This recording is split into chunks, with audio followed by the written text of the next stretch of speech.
नितुंजी नाम का एक गांव था जहां पर अनिल नाम का आदमी पकौड़ा बेचा करता था। अनिल अपनी पत्नी निशा के साथ रहा करता था।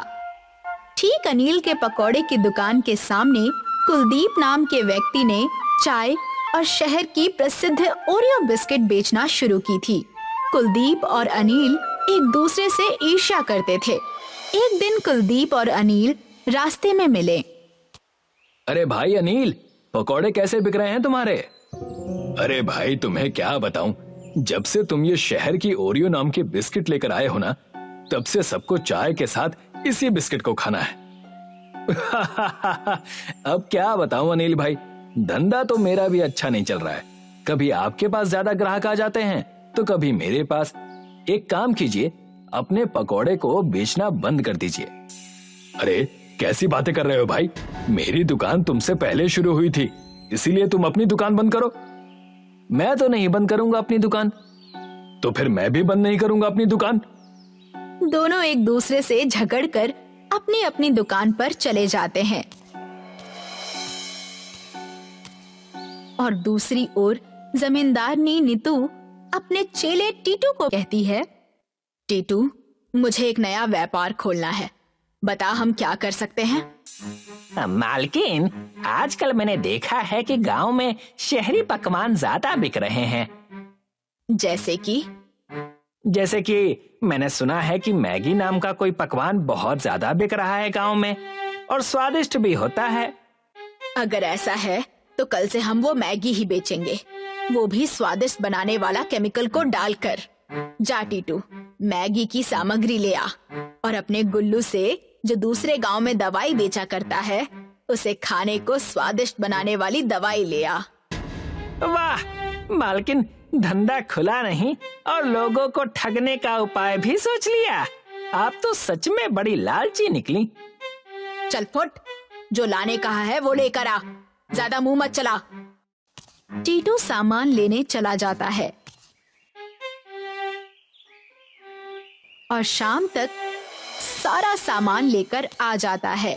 अगली सुबह जमींदारनी गांव में मैगी बेचने लगती है।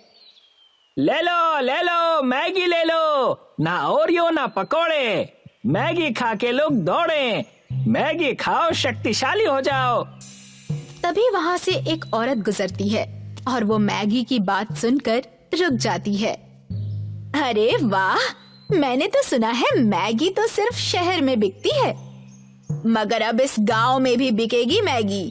गांव में मुझे छोड़कर कोई भी मैगी नहीं बनाता। अगर ऐसा है तो लाओ एक प्लेट मैगी खिलाना। हाँ, अभी खिलाती हूँ। ए टीटू, एक प्लेट मैगी लगा दे।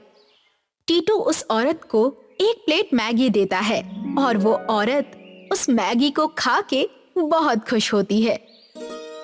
ये तो बड़ी ही स्वादिष्ट है, इससे पहले मैंने ऐसा कोई स्वादिष्ट पकवान नहीं खाया है। आज से हर दिन एक प्लेट मैगी जरूर खाऊंगी। मैगी काफी स्वादिष्ट थी क्योंकि जमींदारनी उसके अंदर स्वादिष्ट पकवान बनाने वाली दवाई डालती थी, मगर इस बात से गांव के लोग अनजान थे। धीरे धीरे गांव के सभी लोग जमींदारनी के मैगी के ठेले पर ही अपना नाश्ता और कई बार खाना भी खाया करते थे। अनिल और कुलदीप के ग्राहक ना के बराबर हो चुके थे, इसलिए एक दिन कुलदीप अनिल के पास जाता है और उससे कहता है, अरे अनिल भाई, आजकल धंधा कितना हो रहा है? अब क्या बताएं, धंधा तो ना के बराबर चल रहा है। सब उस जमींदारनी की मैगी के कारण हुआ है। अनिल भाई, मुझे लगता है हमें एक बार जाकर वो मैगी खानी चाहिए। हाँ, चलो जाकर खा के आते हैं। अनिल और कुलदीप दोनों ही जमींदारनी की मैगी की दुकान पर जाते हैं। जैसे ही वो पहुंचते हैं, वो टीटू को मैगी बनाते हुए देखते हैं। टीटू स्वादिष्ट बनाने वाली दवाई को मैगी में डाल रहा था। टीटू, ये तुम मैगी में क्या डाल रहे हो? ये किस तरह का केमिकल है? अरे भाई, कुछ नहीं है, ये तो मैगी को स्वादिष्ट बनाती है। नहीं, मैंने देखा तुम स्वादिष्ट बनाने वाली दवाई को मैगी में डाल रहे थे। क्या तुम्हें इतना भी नहीं पता कि लोग इसे खाकर बीमार पड़ सकते हैं? तभी वहाँ जमींदारनी आ जाती है और दोनों से कहती है, हाँ तो डाल रहे हैं हम वो दवाई, उससे तुम्हें क्या? मगर ये गलत है। हाँ तो क्या? मैं इस गांव की सबसे अमीर इंसान हूँ, मेरा कोई कुछ नहीं बिगाड़ सकता। जाओ, जो करना है करो। सबको यही लगेगा कि तुम दोनों का धंधा ठप हो गया है, इसीलिए मुझ पे इल्जाम लगा रहे हो। अभी जाओ यहाँ से, हमें बहुत काम है।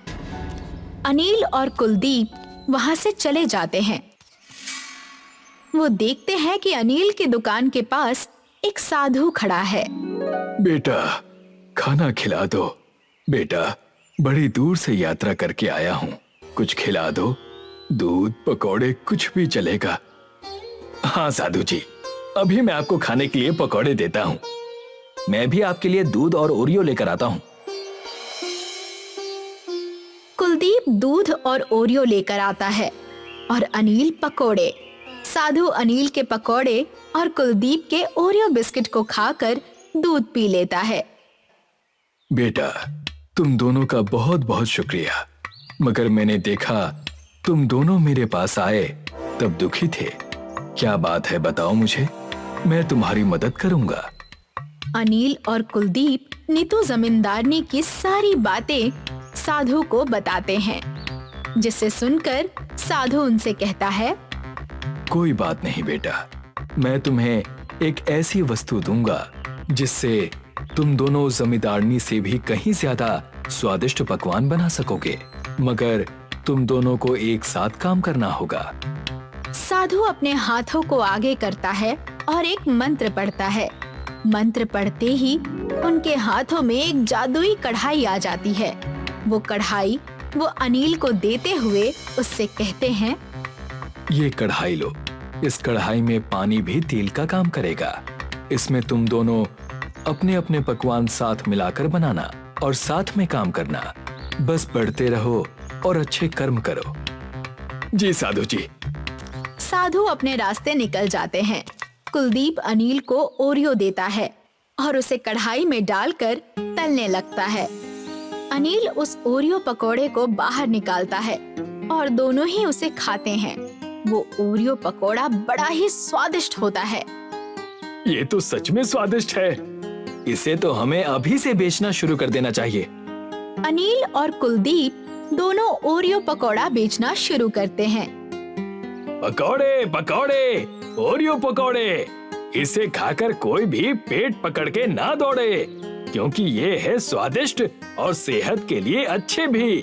तो खाओ हमारे पकौड़े। तभी वहाँ से एक व्यक्ति अपना पेट पकड़कर जा रहा था। वो ओरियो पकोड़े सुनकर रुक जाता है और कहता है, अरे ये क्या है भाई, ओरियो पकौड़े पहले कभी तो नहीं सुने। अरे सुने नहीं है तो खाकर देख लो। और भाई, तुम ये पेट पकड़कर क्यों बैठे हो? अब क्या बताऊं भाई, पेट में बहुत दर्द हो रहा है। गांव में कई लोगों को ये दिक्कत हो रही है और मुझे समझ में नहीं आ रहा है कि मैं ये ओरियो पकौड़े खाऊं या ना खाऊं। खा के देख लो, क्या पता तुम्हारे पेट का दर्द भी ठीक हो जाए। पकवान है कि दवाई? लाओ खा कर देखता हूँ, एक प्लेट खिला दो। कुलदीप उस व्यक्ति को एक प्लेट ओरियो पकोड़े खाने को देता है। वो आदमी जैसे ही ओरियो पकोड़े खाता है, उसके पेट का दर्द खत्म हो जाता है। अरे वाह, ये तो सच में जादुई ओरियो पकौड़ा है। इसे खाते ही मेरे पेट का दर्द चला गया। लाओ भाई, एक प्लेट और खिला दो। कुलदीप उसको एक प्लेट और देता है। दूसरी ओर गांव में लोग बीमार होने लगते हैं, जिस वजह से सारे लोग अनिल और कुलदीप के ओरियो पकोड़े खाने लगते हैं। धीरे धीरे जमींदारनी के मैगी के ग्राहक ना के बराबर हो जाते हैं, जिससे गुस्सा होकर जमींदारनी टीटू से कहती है, अरे क्या हुआ, इतना अच्छा धंधा चल रहा था, अचानक ग्राहक कितने कम क्यों हो गए? मालकिन, वो हमारी मैगी खाकर लोगों को पेट में दर्द होना शुरू हो गया था और दूसरी ओर वो अनिल और कुलदीप कोई अजीब पकवान बेच रहे हैं। ओरियो पकौड़े, हाँ ओरियो पकौड़े बेच रहे हैं, जिसे खाने के बाद सारी बीमारियां ठीक हो रही हैं। ऐसा कैसे हो सकता है?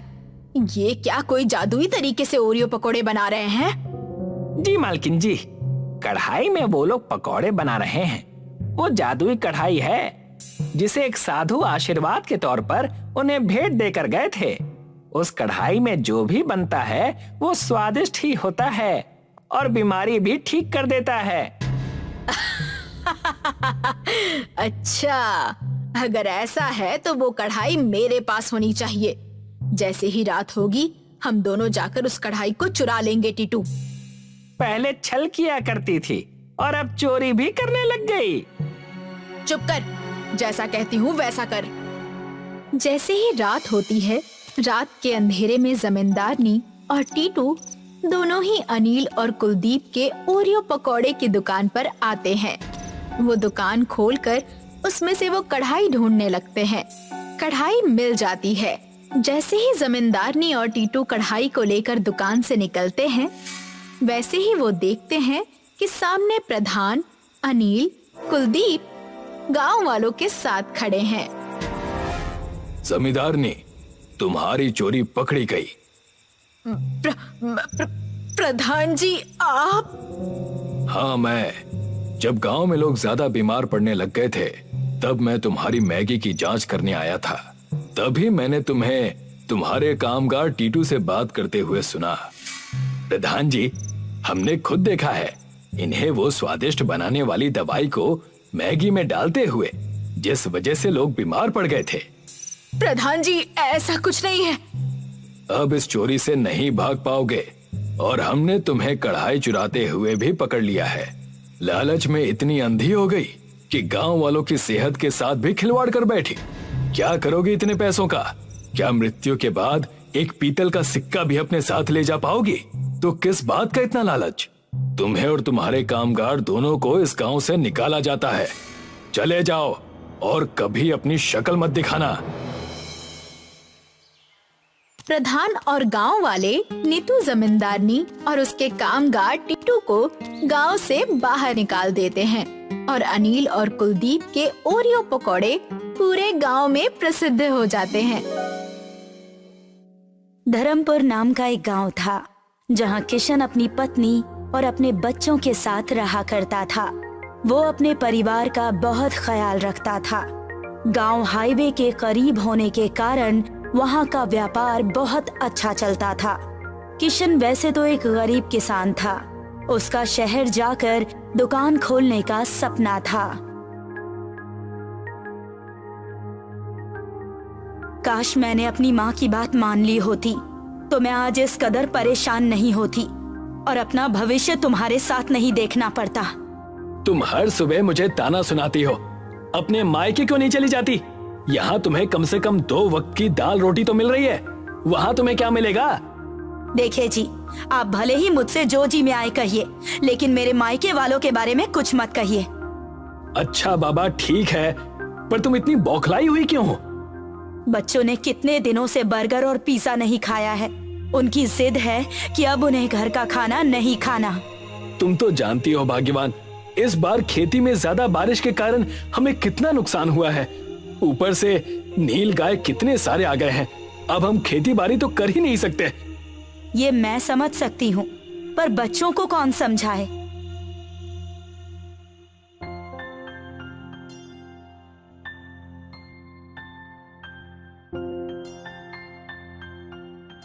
किशन अपने दोनों बच्चों को स्कूल से घर लेकर आता है।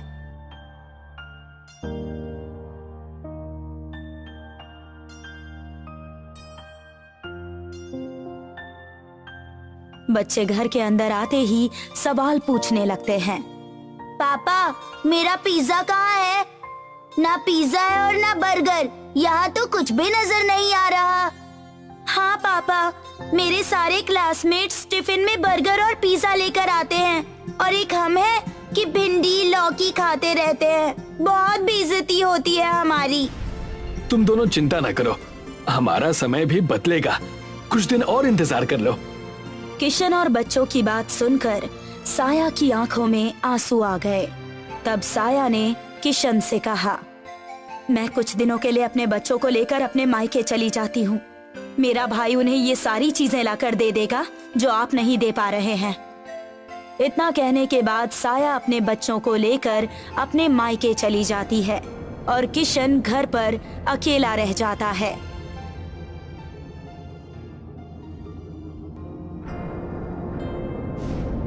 मेरी पत्नी और मेरे बच्चे मुझसे दूर हो गए। हे भगवान, अब और कैसे दिन देखूंगा मैं? मुझे ही कुछ करना होगा। किशन को रोता देख वहाँ पर गांव के बहुत बड़े जमींदार रामचरण सिंह आ गए और किशन से पूछने लगे। किशन, क्या बात है भाई? क्यों गंगा जमुना बहा रहे हो? ऐसी कौन सी विपदा आन पड़ी? अरे जमींदार साहब आइए, अब क्या बताऊं, खेती बारिश की वजह से खराब हो गई। पत्नी बच्चों को लेकर अपने मायके चली गई। मेरे पास परिवार कहने के लिए अब कुछ बचा ही नहीं है। ना परिवार साथ है, न किस्मत। जैसा कि मैं तुम्हें देख पा रहा हूँ, बात पैसे की समझ आ रही है कि आर्थिक स्थिति तुम्हारी संकट में है। बिल्कुल सही कहा आपने। मुझे शहर जाकर कोई व्यापार करना है, पर मेरे पास 1 रुपया भी नहीं है। एक काम करो, तुम मुझसे कुछ पैसे ले लो। मैं तुम्हें पूरे 2000 रुपए देता हूँ। उन पैसों से शहर चले जाओ। जब तुम्हारे पास हो जाए तब तुम मुझे मेरे पैसे लौटा देना। और क्या? बड़ी मेहरबानी होगी साहब, इतना मेरे लिए किसी ने भी नहीं किया। मैं बिल्कुल तैयार हूँ, मैं आपके पैसे ब्याज सहित लौटा दूंगा। किशन जमींदार से पैसे ले लेता है और शहर चला जाता है और शहर में दर बदर भटकने के बाद उसे एक आटा चक्की में नौकरी मिल जाती है। किशन, तुम्हें मैं महीने के 8000 रुपए दूंगा। तुम्हें मन लगाकर आटा चक्की की दुकान में काम करना है। मुझे तुम्हारी कोई भी शिकायत नहीं सुननी। जैसा आप कहें, मैं बिल्कुल ऐसा ही करूंगा। मैं आपको शिकायत का कोई मौका नहीं दूंगा। किशन कुछ दिन उस आटा चक्की में काम करता है। एक दिन हिसाब के हेर फेर की वजह से उसका उस आटा चक्की के मालिक के साथ झगड़ा हो जाता है। मैंने तुम्हें कितना ईमानदार समझा था, पर तुम तो चोर निकले। मुझे तुमसे ये उम्मीद नहीं थी। निकल जाओ मेरी दुकान से और इस बाजार में कभी नजर मत आना। तुम्हें यहाँ अब कोई भी काम नहीं देने वाला। मैंने आपके यहाँ पर कोई भी चोरी नहीं की। आप मुझ पर ऐसा झूठा इल्जाम मत लगाइए। और हाँ, मुझे भी आपके पास कोई काम नहीं करना। मेरी 2 महीने की तनख्वाह मुझे दे दीजिए बस। किशन अपने मालिक से पैसे लेकर सामने वाले पिज्जा की दुकान पर बैठ जाता है और देखता है।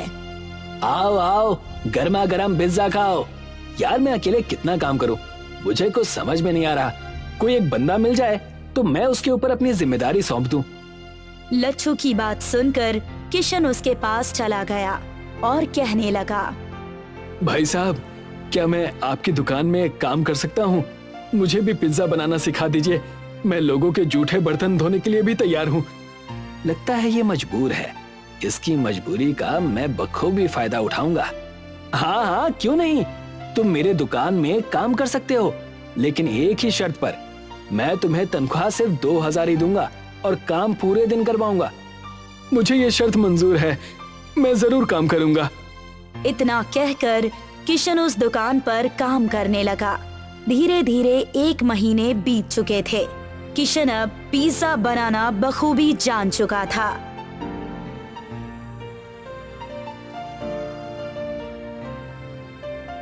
थोड़े से पैसे जमा करके किशन अपनी पत्नी और अपने बच्चों से मिलने अपने ससुराल पहुंचता है, जहां वो देखता है कि उसके बच्चे जूते सिलने और उन्हें पॉलिश करने का काम कर रहे हैं और उसकी पत्नी साया लोगों के घरों में काम कर रही है। आओ साहब, जूते पॉलिश करवा लो, सिर्फ 10 रुपए में। ज्यादा नहीं, सिर्फ 10 रुपए में। आ जाओ, आ जाओ। अपने बच्चों की ये दशा देखकर किशन की आंखों में आंसू आ जाते हैं और वो उनके पास जाकर उनसे कहता है, ये सब क्या हो रहा है मेरे बच्चों? तुम्हारी ये दशा कैसे हो गई? और तारा की मम्मी कहाँ है? अपने पिता किशन को देखकर दोनों बच्चे उसके गले लग जाते हैं और उसके पास रोने लगते हैं। किशन को देखकर साया भी बड़ी खुश हुई और किशन से कहने लगी, मुझे माफ कर दीजिएगा जी। मेरी छोटी सी गलती की वजह से बहुत बड़ा बखेड़ा खड़ा हो गया। मैं यहाँ पर अपने भाई और उसकी पत्नी की बहुत ताने सुनती हूँ। बस अब बहुत हुआ, चलिए अब अपने घर चलिए। नहीं नहीं, मैं कहीं नहीं जाने वाला। मुझे तुम्हारे भाई से मिलना है। आखिर कैसे वो मेरे बच्चों से जूते पॉलिश करवा सकता है? किशन साया के बड़े भाई यानी अपने बड़े साले से जाकर मिलता है और उससे गुस्से में कहता है, तुम्हारी इतनी हिम्मत कि तुमने मेरे बच्चों से काम करवाया और मेरी पत्नी से भी। अब क्या करूं? मेरे पास इतने पैसे हैं नहीं कि मैं इन्हें हर रोज इनके मन का खाना खिला सकूं, और इतना ही है तो इन्हें लेकर यहाँ से चले जाओ। मैं अपनी पत्नी और बच्चों को लेकर यहाँ से जा रहा हूं।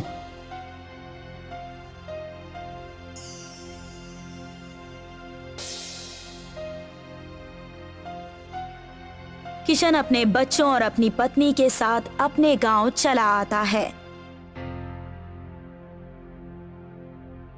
और देखता है कि रामचरण ने उसके घर और खेतों पर कब्जा कर रखा है।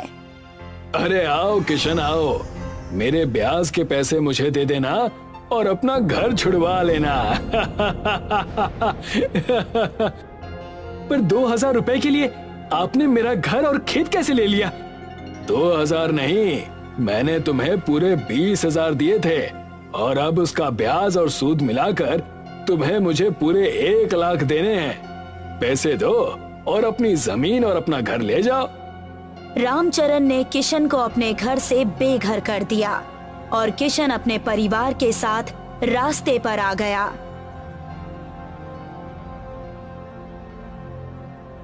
और तब किशन ने अपनी पत्नी साया से कहा, तुम चिंता ना करो भाग्यवान, मेरे पास एक तरकीब है जो हमें करनी है। मैं कुछ समझी नहीं, आप कहना क्या चाहते हैं? जब मैं शहर में था तो मैंने पिज्जा बनाने का काम सीखा था और अब मैं वही इस गांव के पास लगे हुए हाईवे के सामने खोलूंगा और पिज्जा बेचूंगा। क्या सच? आप सच में पिज्जा की दुकान खोलेंगे? जैसा आप कहें जी, मैं तो कब से चाहती हूँ कि ऐसा कुछ हो और मैं दुकान चलाऊं, और तो और मुझ में दुकान चलाने का हुनर भी है। तब देर किस बात की, हम ऐसा ही करेंगे। किशन और साया ने हाईवे के एक जमीन पर एक छोटा सा पिज्जा का दुकान खोल लिया और उसका नाम रखा पिज्जा एक्सप्रेस हाईवे। देखते ही देखते एक दुकान चल पड़ी और उस दुकान पर भारी भीड़ इकट्ठा रहने लगी। देखा भाग्यवान, मैंने कहा था ना, हम जरूर काबिल होंगे। बस हमें मेहनत और लगन से सारे काम करने हैं। आपने सही कहा। अब बच्चे स्कूल में भी जाएंगे और हम उन्हें अच्छे कपड़े और अच्छा संस्कार भी देंगे। एक तरफ किशन के घर पर खुशियां आई हुई थीं, दूसरी तरफ रामचरण किशन की कामयाबी से जलने लगा था। रामचरण ने तय किया, उस किशन ने तो काया ही पलट दी और अब ये मैं देख नहीं सकता। कल मुझे मेरे पैसे देकर अपना घर और खेत दोनों मुझसे ले गया। मालिक, आप भी खामखा चिंता कर रहे हैं। हमें बस उसकी दुकान तोड़नी ही तो है, और क्या। आज ही रात को हम उसकी दुकान तोड़ देंगे। भाई साहब, आपके पास कुछ खाने को है? मैं कई दिनों से भूखी हूँ। आइए बहन जी, आप दुकान के अंदर आइए और पिज्जा खाइए।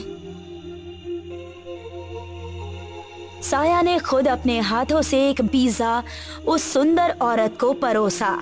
वाह, ये तो बड़ा ही स्वादिष्ट पिज्जा है, पर मेरे पास देने के लिए तुम्हें पैसे नहीं हैं।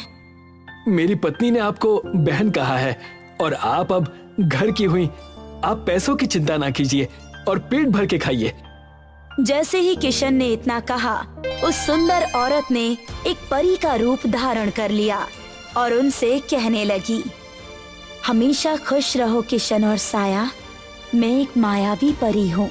तुम्हारी नेकी और तुम्हारी ईमानदारी ने मेरा मन मोहित कर लिया। अब से तुम जो भी पिज्जा बनाओगे वो विशाल पिज्जा बन जाएगा और एक पिज्जा खाते ही सभी का पेट भर जाएगा। तुम्हारे दुकान को अब कोई हानि नहीं पहुंचा सकता। हमेशा खुश रहो। इतना कहकर वो परी वहां से गायब हो गई और किशन और साया उस परी के आशीर्वाद से बहुत ज्यादा खुश हो गए।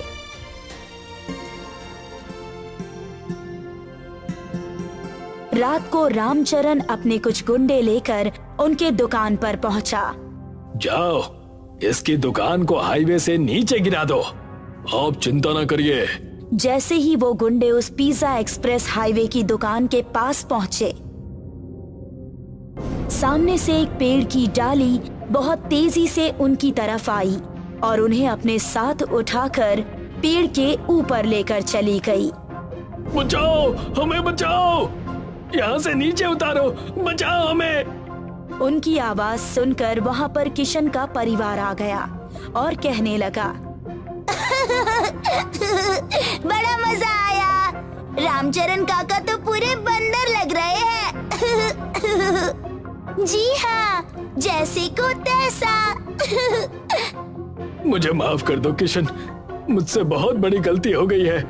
मैं आइंदा से तुम्हें और तुम्हारे परिवार को कभी तंग नहीं करूंगा। साया के भाई को भी मैंने ही पैसे दिए थे ताकि तुम्हारी पत्नी और बच्चे खुश ना रहें। सिर्फ तुम्हारी वजह से मेरा परिवार कितनी मुश्किल में था, तुम्हें इसका अंदाजा भी है? जाओ और अब तुम ऐसे ही तड़पो। किशन और साया वहाँ से चले गए। रामचरण को अपनी गलती का एहसास हो गया था। उस पेड़ ने उन्हें नीचे उतार दिया।